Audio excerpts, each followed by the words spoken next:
Shalom, damai di hati. Saudara-saudara jemaat Tuhan, jumpa lagi bersama di channel YouTube Marturia Bukit Kasih Girian Permai. Saat ini kita akan menjabarkan trilogi pembangunan jemaat tanggal 12 sampai 18 Mei tahun 2024. Dengan bahan bacaan dari kitab 1 Tesalonika 5 ayat 1 sampai 11. Yang bertemakan anak-anak terang, berjaga-jagalah dan saling membangunlah. Namun sebelum itu, marilah kita berdoa. Segala puji dan syukur kami naikkan kepadamu ya Tuhan Allah Bapa di surga, karena begitu besar cinta dan pertolongan Tuhan dalam hidup kami. Kami boleh senantiasa diberikan kesehatan, kekuatan, terlebih nafas kehidupan. Di saat ini ya Tuhan, kami akan membaca bahkan merenungkan sebagian dari isi firman. Biarlah Engkau memakai kami masing-masing agar sebentar kami boleh benar-benar memahami setiap firman dari dalam Alkitab. Berfirmanlah Tuhan kepada kami sudah siap membaca dan merenungkan. Amin. Bacaan firman Tuhan dalam 1 Tesalonika pasal 5 ayat 1 sampai ayat yang ke-11. Berjaga-jaga. Tetapi tentang masa dan waktunya, saudara-saudara tidak perlu dituliskan kepadamu. Karena kamu sendiri tahu benar-benar bahwa hari Tuhan datang seperti pencuri pada malam. Apabila mereka mengatakan semuanya damai dan aman, maka tiba-tiba mereka ditimpa oleh kebinasaan, seperti seorang perempuan yang hamil ditimpa oleh sakit bersalin. Mereka pasti tidak akan luput. Tetapi kamu saudara-saudara, kamu tidak hidup di dalam kegelapan, sehingga hari itu tiba-tiba mendatangi kamu seperti pencuri. Karena kamu semua adalah anak-anak terang dan anak-anak siang. Kita bukanlah orang-orang malam atau orang-orang kegelapan. Sebab itu, baiklah jangan kita tidur seperti orang-orang lain, tetapi berjaga-jaga dan sadar. Sebab mereka yang tidur waktu malam, dan mereka yang mabuk waktu malam. Tetapi kita yang adalah orang-orang asing, baiklah kita sadar, berbaju sirakan iman dan kasih, dan berketopongkan pengharapan keselamatan. Karena Allah tidak menetapkan kita untuk ditimpa murka, tetapi untuk beroleh keselamatan melalui Tuhan kita Yesus Kristus, yang sudah mati untuk kita, supaya entah kita berjaga-jaga, entah kita tidur, kita hidup bersama-sama dengan Dia. Karena itu, kuatkanlah seorang akan yang lain dan saling membangunlah kamu seperti yang memang kamu lakukan.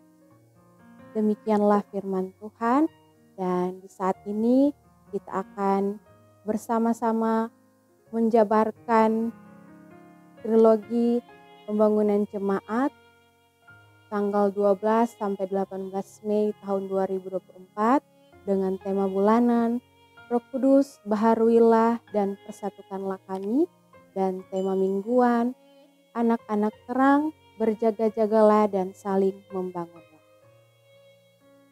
Alasan pemilihan tema. Ada ungkapan mengatakan dunia semakin tua, kejahatan semakin meningkat. Ungkapan tersebut tidak dapat disangkal menjadi realitas dalam kehidupan. Di berbagai media, TV, medsos, diinformasikan tentang banyaknya tindakan kriminalitas. Tawuran antar kampung atau pelajar, pembunuhan dengan cara dimutilasi terjadi di mana orang terdekat yang harusnya dikasihi, dilindungi, malahan dijadikan korban. Penyebabnya adakala hal sepele, tetapi ketidakmampuan mengendalikan diri, marah, iri, atau dendam menimbulkan konflik yang berkepanjangan. Manusia semakin sering bersikap arogan menghadapi berbagai keadaan, suka membalas kejahatan dengan kejahatan, malahan orang yang baik pun dijahati. Kemajuan digitalisasi yang sangat bermanfaat untuk kehidupan sering disalahgunakan menjadi sarana ujaran kebencian, menyebarkan postingan-postingan yang amoral, juga akun-akun yang menipu dengan berbagai modus. Semakin marak terjadi penyimpangan seksual, bukan hanya perilaku seks bebas yang membuat meningkatnya jumlah kehamilan di luar nikah, tapi juga hubungan yang salah antara laki-laki dan perempuan dengan perempuan. Terjadi kekerasan terhadap anak-anak di bawah umur dengan cara dibully, bahkan dicabuli. Sebagai makhluk sosial, harusnya saling menghargai, saling membantu, bahkan saling membangun untuk hal-hal yang baik dan mensejahterakan, tetapi justru saling menghancurkan. Nampak dalam sikap tidak peduli, merugikan orang lain, menjadikan orang lain susah hidupnya, mengorbankan orang lain yang penting mendapat keuntungan atau tujuannya tercapai. Orang yang memegang kekuasaan pun menyalahgunakan jabatannya di pihak lain yang dipimpin tidak mau melaksanakan kewajibannya. Mengamati situasi tersebut, gereja sesungguhnya memiliki peran yang strategis untuk mengajarkan dan mempersiapkan jemaat agar hidup sebagai anak-anak terang, melakukan kehendak Tuhan Allah agar tidak dikalahkan oleh tipu daya dosa. Dengan iman yang dimiliki, orang percaya harus berjaga-jaga, saling membangun dalam hal-hal yang baik yang mendatangkan manfaat bagi banyak orang. Dan berkaitan dengan hal tersebut, maka tema minggu ini adalah anak-anak terang, berjaga-jagalah dan saling membangunlah. Pembahasan teks Alkitab. Tesalonika adalah sebuah provinsi di Kekaisaran Romawi, kota pelabuhan yang terkemuka dari Makedonia. Jemaat Tesalonika didirikan oleh Rasul Paulus pada perjalanan misionirnya yang kedua. Ketika Paulus berada di Korintus, ia menulis surat ke jemaat Tesalonika sekitar tahun 51 sebelum Masehi. Ia mendapat kabar dari Timotius yang mengunjunginya mengenai keadaan jemaat Tesalonika. Jemaat Tesalonika pada umumnya adalah orang-orang Kristen dari golongan bukan Yahudi.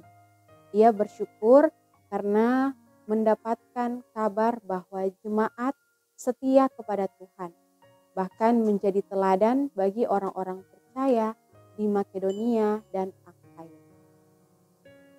Di waktu itu ada pengajaran sesat yang tidak mengakui adanya kebangkitan dan kedatangan Tuhan Yesus Kristus kembali. Tujuan Paulus menulis surat ini adalah untuk mengajarkan orang Kristen agar memiliki gaya hidup yang benar sesuai kehendak Tuhan dan dengan iman yang teguh berpengharapan dalam menantikan kedatangan Tuhan Yesus Kristus kembali. Perikop 1 Tesalonika pasal 5 ayat 1-11 diawali dengan ungkapan Rasul Paulus yang mengetahui bahwa jemaat memahami kedatangan Tuhan Yesus Kristus adalah hal yang pasti terjadi, walaupun tidak diketahui dengan tepat kapan waktunya. Paulus mengibaratkannya kedatangan Tuhan Yesus Kristus seperti pencuri di waktu malam yang datang tiba-tiba. Demikianlah kedatangan Tuhan Yesus Kristus yang masa dan waktunya tidak perlu dituliskan. Menunjuk pada kerahasiaan kapan waktu kedatangannya itu, ibarat seorang yang merasa aman dan damai, tiba-tiba tertimpa kebinasaan sementara tidak ada kesiapan menghadapi situasi tersebut. Ketidaksiapan terhadap kedatangan Tuhan Yesus Kristus itu akan membuat keterkejutan yang bisa menimbulkan kepanikan, juga ketakutan seperti perempuan yang sakit tersebut. Kalimat "mereka tidak akan luput" menunjuk bahwa ketidaksiapan menanti kedatangan Tuhan Yesus Kristus akan mendatangkan kebinasaan atau hukuman. Namun, karena jemaat Tesalonika adalah anak-anak terang, sehingga kapanpun Tuhan Yesus Kristus datang, mereka telah siap. Kesiapan itu ditandai dengan sikap berjaga-jaga, mawas diri, dan tidak lengah. Kata terang adalah satu istilah yang umum digunakan dalam kekristenan, di mana terang menunjukkan kepada hal-hal yang baik yang berkenan kepada Tuhan Allah. Malam atau gelap menunjuk pada kehidupan dalam kejahatan atau dosa. Bagi orang yang hidup dalam kegelapan, hari Tuhan akan menjadi hari kebinasaan. Rasul Paulus kembali menegaskan tentang jati diri jemaat Tesalonika yang adalah anak-anak terang atau anak-anak siang yang sadar, berbaju sirakan iman dan kasih, serta berketopongkan pengharapan keselamatan. Sadar dalam bahasa Yunani, naifo, artinya antara lain kuasailah dirimu, waspadalah. Pengertian lainnya menahan atau menjaga diri, tidak mabuk. Baju sirah biasanya digunakan para prajurit Romawi di medan perang saat berhadapan dengan musuh. Terbuat dari besi atau baja yang kuat, sehingga senjata lawan tidak akan melukai atau membunuh. Iman jemaat harus kuat menghadapi tipu daya iblis yang hendak menggoyangkan iman serta pengharapan kepada Tuhan Allah. Sedangkan ketopong adalah alat yang biasanya digunakan untuk melindungi kepala dari benturan atau serangan. Jadi, berketopongkan pengharapan keselamatan mengandung makna bahwa keselamatan dalam Yesus Kristus yang diberikan kepada kita merupakan pelindung terhadap serangan kuasa dosa serta jerat iblis yang berupaya membinasakan. Keselamatan di dalam Yesus Kristus dikerjakan Tuhan Allah bagi manusia yang telah ditetapkannya agar manusia tidak ditimpa murka. Salah satu harapan akan kedatangan Tuhan Yesus Kristus merupakan penghiburan besar bagi orang percaya bahwa Dia menyelamatkan umatnya dari murka Tuhan Allah yang dahsyat, yaitu hukuman-hukuman pada hari Tuhan. Rasul Paulus menyamakan harapan kita akan keselamatan dan pembebasan dari hari murka Tuhan Allah dengan kematian Tuhan Yesus Kristus sebagai korban dan kedatangannya untuk mengambil kita hidup bersama-sama dengan Dia. Jadi dalam segala keadaan kita hidup bersama-sama dengan Tuhan. Selanjutnya Rasul Paulus mengingatkan jemaat untuk hidup saling menasihati dan saling membangun seperti yang memang telah mereka lakukan. Paulus bermaksud apa yang baik yang telah jemaat lakukan terus dilanjutkan dalam kehidupan berjemaat. Betapa pentingnya saling menasihati satu dengan yang lain, karena ada kalanya seseorang baru menyadari kesalahannya ketika diingatkan atau dinasihati orang lain. Jadi, menasihati untuk saling membangun, bukan untuk saling menjatuhkan atau saling mempermalukan, sangatlah penting. Namun dalam memberi nasihat harus didasari dengan kasih dan kerendahan hati. Jadi Yang perlu dilakukan adalah hal-hal yang baik, benar, terpuji, seperti yang Tuhan Allah kehendaki. Makna dan implikasi firman. Yang pertama, keselamatan telah diberikan Tuhan Allah kepada kita melalui kematian anaknya di kayu salib. Manusia yang tercemar karena dosa telah ditebus oleh Tuhan Yesus Kristus. Kesempatan terbuka lebar bagi manusia untuk hidup kekal bersama Tuhan di sorga. Tetapi umat manusia harus merespon karya selamat Tuhan Yesus Kristus dengan taat dan setia. Kedua, hidup menjadi berkat dengan melakukan hal-hal yang dikehendaki Tuhan Allah menjadi panggilan iman orang percaya.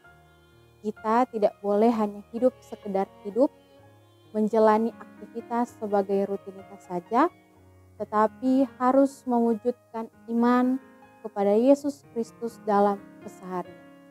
Di tengah realitas kehidupan di mana tipu daya iblis gencar menyerang, hendak merampas keteguhan iman kita, menghambat kita menjadi pelaku firman-Nya, membawa kita pada kebinasaan kekal, maka kita harus memiliki keteguhan iman. Tawaran dunia yang mempesona, gaya hidup dunia yang menggiurkan, kesenangan semu, jangan sampai mengalahkan keimanan kita. Kekristenan dengan karakter Tuhan Yesus Kristus hendaknya menjadi gaya hidup. Ketiga, masih ada orang yang meragukan tentang kedatangan Tuhan Yesus Kristus kembali ke dunia. Sebagai orang yang percaya, kita hendaknya benar-benar yakin bahwa Tuhan Yesus Kristus akan datang kembali seperti yang dijanjikannya. Pengharapan akan kedatangan Tuhan Yesus Kristus kembali tidak boleh pudar dengan menampakkan gaya hidup dalam terangnya seperti anak-anak siang dan bukan anak-anak malam. Keempat, saling menasihati dan saling membangun dalam hal-hal yang baik dan benar hendaknya diwujud nyatakan dalam kehidupan berumah tangga, berjemaat, dan bermasyarakat. Demikianlah kita telah menjabarkan teologi pembangunan jemaat di saat ini, dan mari kita berdoa. Bapa kekal yang bertakhta dalam kerajaan surga, terima kasih untuk firman yang boleh kami baca dan renungkan di saat ini. Biarlah itu semua boleh kami jadikan pedoman, boleh kami lakukan dalam kehidupan kami hari lepas hari. Terima kasih Bapa yang baik, ini kami yang berdoa di dalam nama Tuhan Yesus Kristus. Haleluya, amin.